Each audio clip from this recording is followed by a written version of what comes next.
In 2016, my wife and I got married in New Zealand. Our plan was to go back to New Zealand for our 5-year anniversary and do it up now that we were well-paid kids with good jobs. But unfortunately, the world had other plans.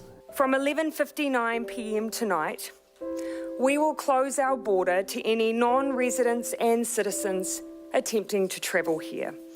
This will stop tourists or temporary visa holders, including students or temporary workers, from coming to and entering into New Zealand.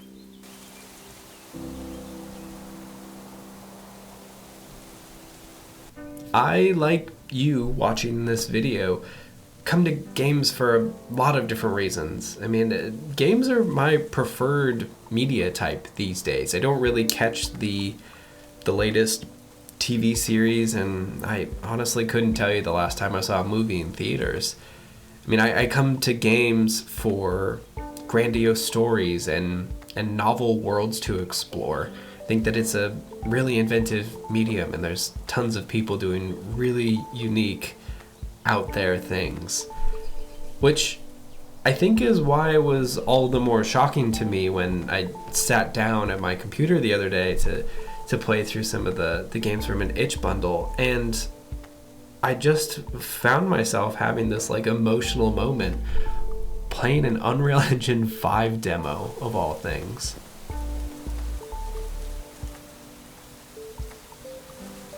Modern batch of Assassin's Creed games are kind of my favorite tourism experiences, both during the pandemic when I really needed them and even after.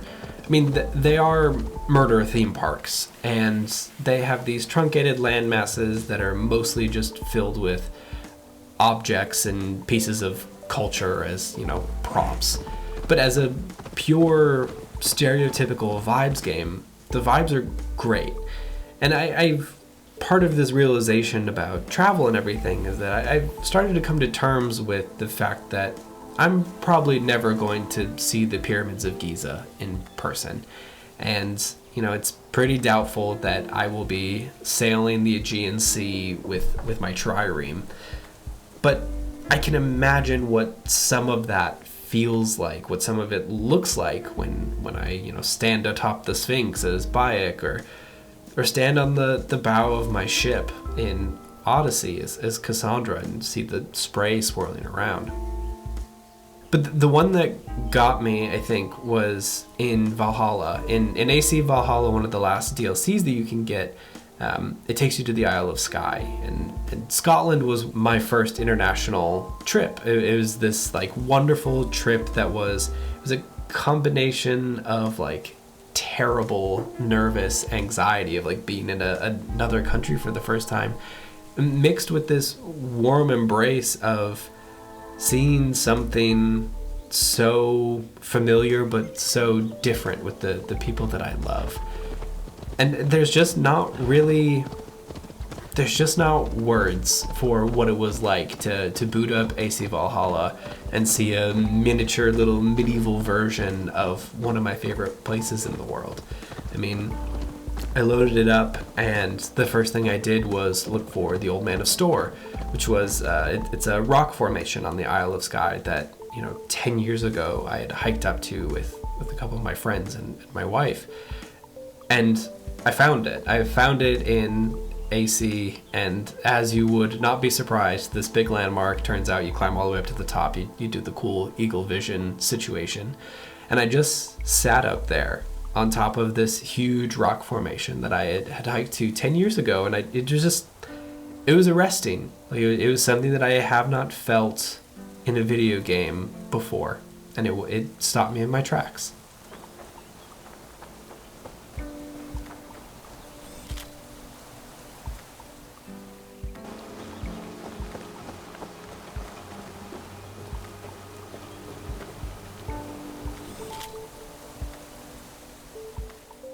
A few weeks ago, I put the itch launcher on my PC, finally, and I started combing through the thousands and thousands of games and printouts and tools and TTRPGs that came with a couple of bundles that I picked up, I think probably 5 years ago at this point.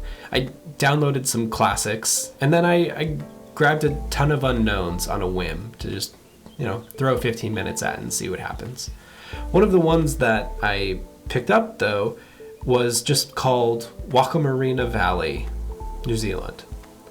And it was, not labeled at all, really.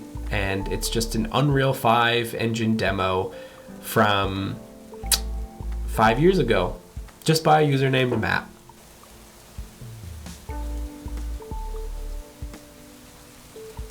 It's hard to explain how loading into that environment, and the first time I put my headphones on, how much it affected me. I went from just looking at an incredibly well-detailed and well-constructed environment that is in UE5, a beautiful engine, and putting those headphones on, it just immediately hit me. One of my favorite memories of that trip to New Zealand was after our wedding. We crawled out of bed, packed up our wedding cake, because obviously we were bouncing from hostel to hostel. We had to bring that with. We hiked through this beautiful, like lush, fern-filled jungle for probably about an hour, and just hearing the sound of the ocean over and over, getting louder and louder as we went out. This demo took me back there. The forest, it felt the same, down to the density of the foliage and the color of the dirt, like silly things. The presence of so much life just hidden among the canopies, out of sight but always around you.